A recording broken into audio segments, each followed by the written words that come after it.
साथियों, आज की इस प्रेस कॉन्फ्रेंस में आप सबका स्वागत है। एक बड़ा ही संवेदनशील मुद्दा जिसके बारे में आज बात करने के लिए यहाँ पे हम इकट्ठे हुए हैं सारे,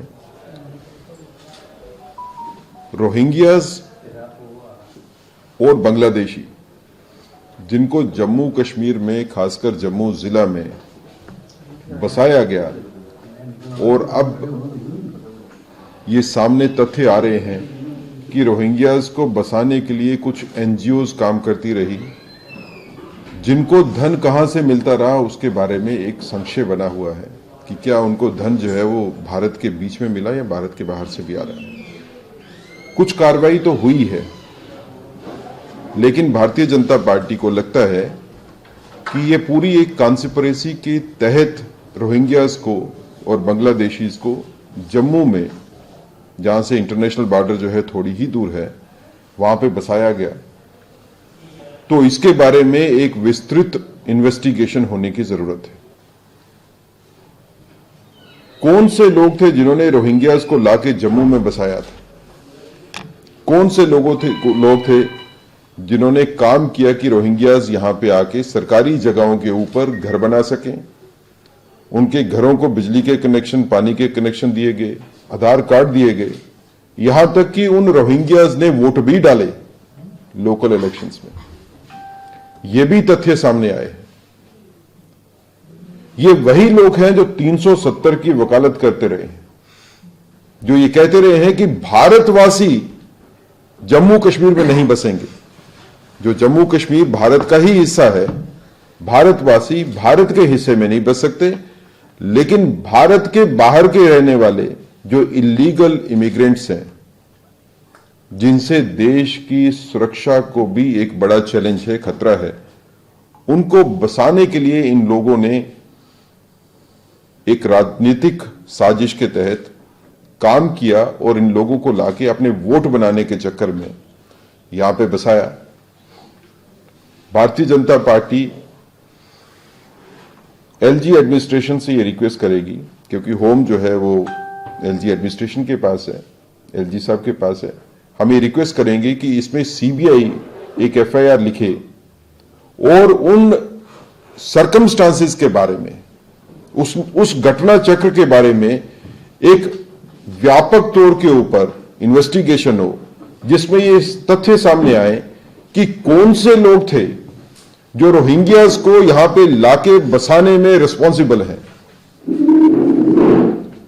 और उन लोगों के खिलाफ कड़ी से कड़ी कार्रवाई होनी चाहिए, एफआईआर लगनी चाहिए, मुकदमे उनके ऊपर चलने चाहिए, और देश को भी पता चलना चाहिए कि देश के विरोध में काम करने वाली ताकतें कौन सी हैं।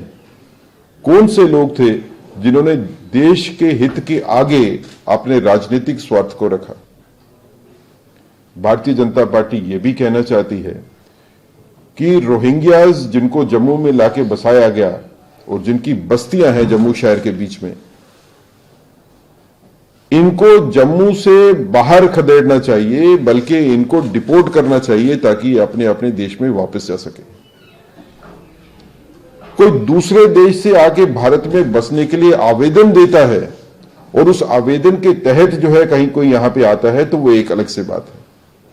लेकिन चोरी छिपे भारत की धरती के ऊपर आके बसना, और फिर आप अगर पिछले कुछ तथ्यों को देखें तो इन लोगों की इन्वॉल्वमेंट जो है वो यहां पे लोकल क्राइम्स में भी है, ड्रग्स में भी इनकी इन्वॉल्वमेंट है, और इनके बारे में यह भी है कि इनकी इन्वॉल्वमेंट जो है वो क्रॉस बॉर्डर टेररिज्म में भी इनकी इन्वॉल्वमेंट रही है। लेकिन किसी ना किसी तरीके से ये सब ठंडे बस्ते में डाला जाता रहा है। रोहिंग्याज को लाना यहां पे जम्मू कश्मीर में तकरीबन उसी वक्त शुरू हुआ जब यहां पे मिलिटेंसी की शुरुआत हुई 90s के शुरू में। तो एक इतनी बड़ी जो साजिश है, इसको बेनकाब करने के लिए सीबीआई की इन्वेस्टिगेशन की जरूरत है, और उन सभी ताकतों को सामने लाने के लिए और उनकी प्रोसिक्यूशन करने के लिए भारतीय जनता पार्टी कटिबद्ध है। हम ये दरख्वास्त करते हैं एलजी साहब से भी कि इन तथ्यों का संज्ञान लेते हुए इस पे कड़ी से कड़ी कार्रवाई होनी चाहिए। और जो ताकतें रोहिंग्यास को सपोर्ट करती हैं, ये इलीगल इमिग्रेंट रोहिंग्यास भी होंगे और उसमें कुछ बांग्लादेशीज भी हैं, जो इनको सपोर्ट करती हैं सिर्फ धर्म के नाम के ऊपर, कि वो एक धर्म विशेष से संबंध रखते हैं, भारतीय जनता पार्टी समझती है कि ऐसी ताकतें राष्ट्र विरोधी ताकतें। जी सेठी साहब, अभी देखा गया कि सरकार ने जो बिजली कनेक्शन और पानी कनेक्शन के काटे, लेकिन उसके बाद दोबारा से जो जावेद राणा ने कहा कि पानी की सप्लाई शुरू कर दी जाए ह्यूमैनिटेरियन जेस्चर को देखते हुए, उसको कैसे देखते हैं? देखिए, मैं ये पूछना चाहता हूं जावेद साहब से भी और एनसी गवर्नमेंट से भी कि क्या आप कानून के हिसाब से चलेंगे या कानून आपके लिए मैटर नहीं करता है? जम्मू कश्मीर में कानून है, उस कानून के तहत अगर आपने पानी का कनेक्शन लेना है, बिजली का कनेक्शन लेना है, तो आपको डोमिसाइल सर्टिफिकेट की जरूरत है। आपको लीगल पोजीशन तो बताना है ना कि आपके पास जगह का लीगल पोजीशन है। आप लीगल पोजीशन किसी के पास नहीं है, आप उसको कैसे पानी का कनेक्शन और कैसे बिजली का कनेक्शन देते हो? और ह्यूमैनिटेरियन ग्राउंड के बीच में अगर आप बात करते हो तो यूनाइटेड नेशन चार्टर है, उस चार्टर के हिसाब से डिसाइड होता है कि किसको लीगल एसाइलम मिला है। ये सर इलीगल इमिग्रेंट्स हैं। इलीगल इमिग्रेंट्स को कोई जस्टिफिकेशन नहीं है गवर्नमेंट की साइड से बिजली के कनेक्शन, पानी के कनेक्शन देने की। इनको अपनी धरती से बाहर निकालना जो है अपनी सुरक्षा के लिए भी जरूरी है। आपके अपने कामकाज, एक तरफ से आप कहते हो कि आपके यूथ को नौकरी नहीं है, काम नहीं है, दूसरी तरह से जो आपके यूथ काम करने की जो ताकत है उनकी रोहिंग्याज और बांग्लादेशीज में बांटना चाहते हो। सिर्फ अगर मैं ये पूछना चाहता हूं कि अगर ये बांग्लादेशी, अगर ये रोहिंग्याज और बांग्लादेशी जो है ये किसी और धर्म से होते तो क्या जावेद राणा साहब का यही व्यू होता? ये बिल्कुल नहीं होता। ये राजनीतिक साजिश के तहत जो है ये इस तरह की स्टेटमेंट दी जाती है और इस तरह की प्रोटेक्शन दी जाती है। सेठी साहब, मेरा सवाल है, इसके रोहिंग्या के ऊपर पहले कार्रवाई हुई थी और उनको ट्रांजिट कैंप में रखा गया सांबा में, उसके बाद अचानक इसको बंद कर दिया, क्या कहेंगे इसके ऊपर? देखिए, इनको ट्रांजिट कैंप में रखना जो है वो सोल्यूशन नहीं है। रोहिंग्यास को भारतीय जनता पार्टी का अगर व्यू मानेंगे तो हम इनको चाहते हैं कि इनको देश से बाहर खदेड़ना चाहिए। इनका अपना देश है, वहां पे इनको भेजना चाहिए। ये अगर रोहिंग्यास की आप हिस्ट्री देखें तो एक रक्त रंजित हिस्ट्री है। ये अपने देश से बाहर निकल के भारत में, और मुझे एक चीज की समझ नहीं आती है, अगर रोहिंग्यास को इलीगली भी आएगा तो वो रुकेगा आसाम में, बंगाल में, उड़ीसा में, इन्हीं जगह पे ना जो उनके कंट्री के साथ है, बॉर्डर है जिनके। लेकिन रोहिंग्यास के पास क्या जस्टिफिकेशन है जम्मू में आके रुकने की? जम्मू तो हजारों किलोमीटर दूर है उस बॉर्डर से जहां पे बर्मा और बांग्लादेश है। लेकिन रोहिंग्यास जम्मू में आके बसते हैं क्योंकि जम्मू में पाकिस्तान का बॉर्डर जो है यहां से 15-20 किलोमीटर दूर आरसपुरा का बॉर्डर है और बॉर्डर के नजदीक इनको लाके बसाया जाता है एक साजिश के तहत। अब इस साजिश में कौन कौन से लोग शामिल हैं? अब उन्होंने 30 साल 35 साल तक जो है उनको आइडेंटिफाई नहीं किया गया, चिन्हित नहीं किया गया, लेकिन अब वक्त है कि उनको चिन्हित भी करना चाहिए। और कौन सी ताकतें राष्ट्र विरोधी ताकतें हैं उनके बारे में कम से कम जनता में सामने ये क्लियर तो हो कि कौन राष्ट्र विरोधी काम कर रहा है। सेठी साहब, ड्यूरिंग दिस पीरियड में आपकी सरकार है, लंबे समय तक सरकार है, उस समय तक इसके ऊपर कार्रवाई हो जानी चाहिए थी। रोहिंग्यास के ऊपर कार्रवाई जो है वो भारतीय जनता पार्टी की गवर्नमेंट के दौरान ही हुई है। रोहिंग्यास के खिलाफ कार्रवाई जो है वो एलजी एडमिनिस्ट्रेशन के दौरान ही हुई है। लेकिन कुछ एनजीओ की आप बात करें, कुछ ताकतें जो है वो कोर्ट्स में जाती हैं, हाईकोर्ट में भी जाती हैं, इंटरवीन करती है, सुप्रीम कोर्ट तक जाती हैं इनके मुकदमे लड़ने के लिए। किसी तरह से इनको प्रोटेक्शन, जिन्होंने पहले इनको राजनीतिक प्रोटेक्शन दी, आज इनको अदालती प्रोटेक्शन देने के लिए जो है वो इस तरह की ताकतें सामने आती हैं। इसीलिए इनके खिलाफ कार्रवाई जो है उतनी तेजी से नहीं हो पाती। आज मेरा क्वेश्चन ये है कि उन ताकतों को आइडेंटिफाई करना है हमारे को, जो ताकतें इस तरह की विध्वंसक स्थिति पैदा करती है। सर, एलजी एडमिनिस्ट्रेशन से आपने कहा कि चिट्ठी या बातचीत की जाएगी, क्या एलजी से आपने मिलने का समय लिया है? उन्होंने समय दिया है कि आप अपनी मांग रख पाए सीबीआई? देखिए, आज हम प्रेस कॉन्फ्रेंस के माध्यम से यही अपील एलजी साहब से करना चाहते हैं और यही अपील हम सीबीआई को भी करना चाहते हैं, होम मिनिस्ट्री से भी करना चाहते हैं कि सीबीआई इंडिपेंडेंटली भी इसके ऊपर जो है वो संज्ञान ले सकती है, कॉग्निजेंस ले सकती है, इन्वेस्टिगेशन कर सकती है। और अगर भारतीय जनता पार्टी को कहीं जाके किसी से बात करने की जरूरत होगी तो भारतीय जनता पार्टी ने पहले भी बात की है, रोहिंग्यास के अगेंस्ट बात की है हमने। और इनकी जो इलीगल सेटलमेंट है जम्मू में उसके बारे में हमने पहले भी बात की है, आगे भी हम जाके इसके बारे में बात करेंगे। सर आप एनजीओज की बात करें क्योंकि सीबीआई के उस पर मामला दर्ज होना चाहिए, लेकिन अभी भी हम देखें बड़े पैमाने पे जम्मू म्यूनिसिपल कॉर्पोरेशन में जो सफाई कर्मचारी तो गार्बेज कलेक्शन में रोहिंग्या काम कर रहे हैं, रेलवे के जो कॉन्ट्रैक्टर्स हैं वो रोहिंग्या का इस्तेमाल कर रहे हैं स्टेशन में सफाई और रेलवे, उसको लेकर उस पर भी जो कार्रवाई होनी चाहिए तो उसको लेकर देखिए मैं आपको ये कहता हूं कि रोहिंग्यास की ये भी एक विषय है कि रोहिंग्यास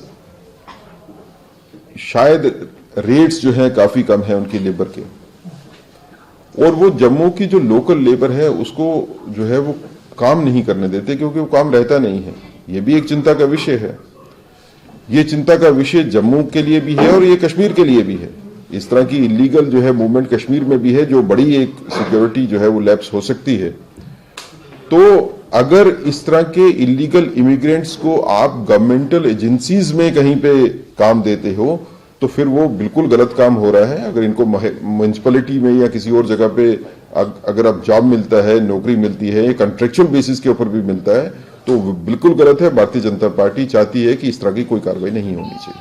सर जिस तरह से बाहर की कंट्रीज में जिस समय कोई इलीगल इमिग्रेंट को पकड़ा जाता है उसको उसी समय डिपोर्ट किया जाता है, उसको घर भी नहीं दिया जाता, तो क्या हमारे देश में कुछ ऐसे रूल्स हैं जिसकी वजह से हमें उनको ट्रांजिट के अंदर रहना पड़ता है ताकि वो हमारे देश में ही रहें? क्या ऐसा कोई रूल है कि उनको उसी डायरेक्ट डिपोर्ट किया जा सके? देखिए ऐसा है कि कोई बॉर्डर से अगर कोई क्रॉस करता है, जब वो बॉर्डर से पकड़ा जाता है तो उसको उसी टाइम पे डिपोर्ट बैक किया जाता है।